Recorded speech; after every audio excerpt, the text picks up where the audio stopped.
Hello and welcome to the Building Blocks of Jazz. My name is Phil Dunlap and today we're here with a good friend of mine, Miss Debbie Lennon. She is the Director of Vocal Jazz Studies here at Webster University and an all-around amazing singer. So Debbie, thanks for joining us. Thanks, Phil. I'm so happy to be here with you.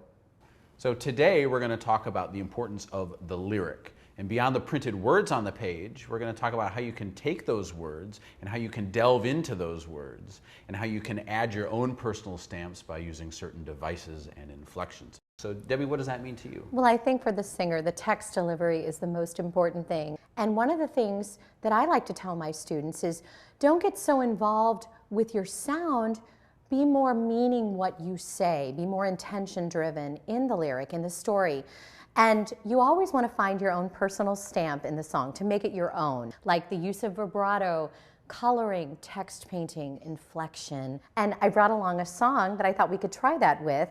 The first time I'm going to sing it very straight, more traditionally, and then we can add some of those stylistic elements in to show the difference. The song is called You Go to My Head. Great, let's give it a try.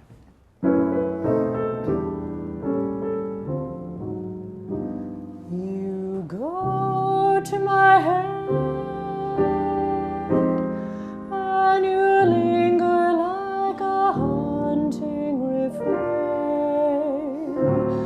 And I find you spinning round in my brain. So Debbie, that was nice, but I noticed it was pretty one-dimensional and there wasn't a lot of, personality. Yeah, it was just a lot of voice. You really didn't hear the sentence, the phrasing, the importance of how those lyrics really influence the intention of the song. And I think if we use some of those stylistic elements, we can really draw on the text a little more. There are some wonderful words in this text, and I'm going to pinpoint that now. All right, should we give it another try? Yeah, oh yeah.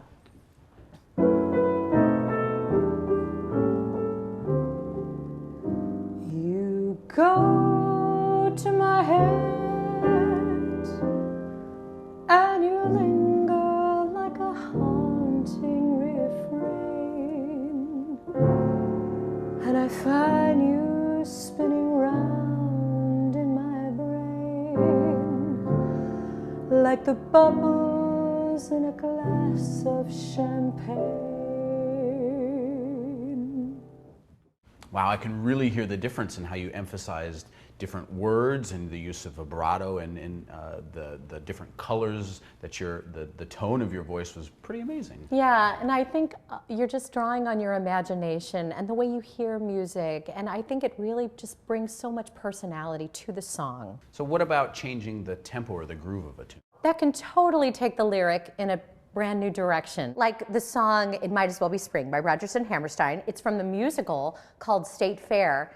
Why don't we try it in a rubato style, which means no tempo, and you and I can kind of play off of each other and see where that goes. Sounds great. Let's give it a shot. All right. I'm as restless as a willow in a windstorm. I'm as jumpy as a puppet on a string. Oh, I'd say that I had spring fever, but I know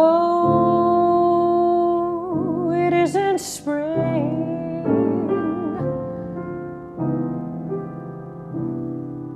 Yeah, and what might you do to change that up? Oh, well, I think this lyric is so playful, so I always think it's kind of fun to do it as a samba. So why don't we try it? All right, 1, 2, 3, 4. I'm as restless as a willow in a windstorm. I'm as jumpy as a puppet on a string.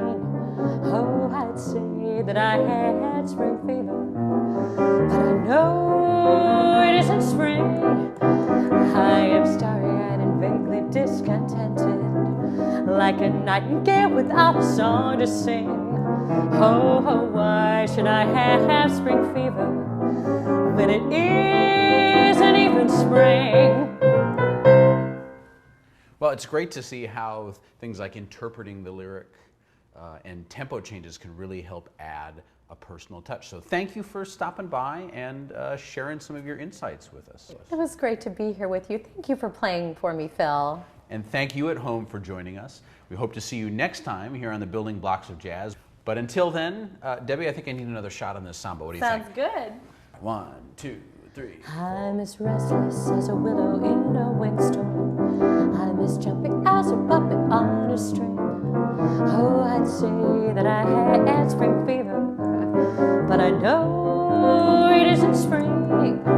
I am starry-eyed and vaguely discontented, like a nightingale without a song to sing. Oh, why should I have spring fever when it isn't even spring?